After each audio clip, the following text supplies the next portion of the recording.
Hi everyone, this is Love A from Discussion 5, Time Lagged Conditions. Question 1.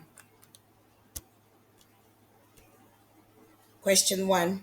What is the difference between a multiple baseline design and a multiple probe design?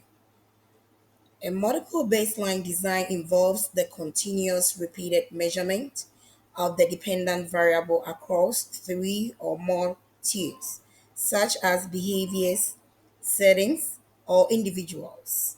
The intervention is introduced at different times across the tiers once baseline stability is achieved. This staggered approach helps establish a functional relationship between the intervention and the behavior change. Continuous measurement ensures that any change in behavior is accurately attributed to the intervention. In contrast, a multiple probe design uses intermittent data collection during baseline phases. Instead of the collecting continuous data, probes are conducted periodically until intervention begins.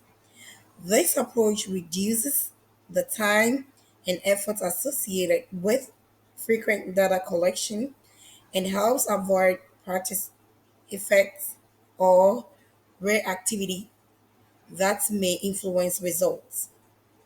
MPD is especially useful in instructional settings where the behavior is not expected to occur unless it is specifically taught, such as learning new academic or functional learning skills. Researchers may prefer MBD when behaviors are observable, stable, and measurable over time.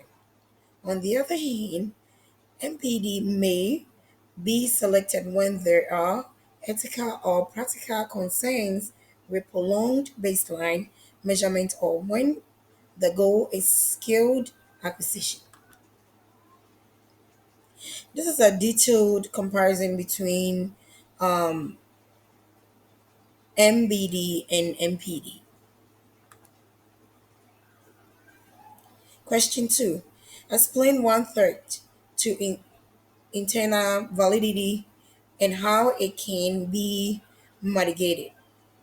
One of the key threats to, to internal validity in single case designs, as identified by Skrokum et al. 2022, is coincid- coincidental events.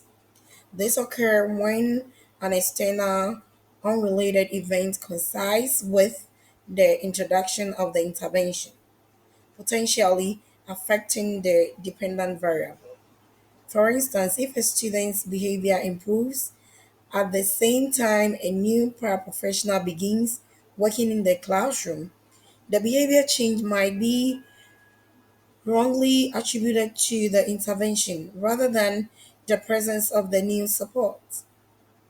This threat can be mitigated through the use of a co- coherent multiple baseline design.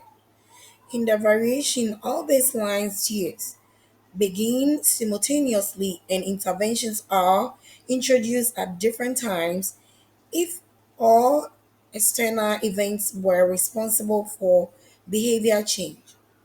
One could expect simultaneous changes across all tiers. However, in a well structured coherent MBD, only the tier with the active intervention should show change, thereby supporting internal validity. These are my reference for the discussion. Thank you for watching.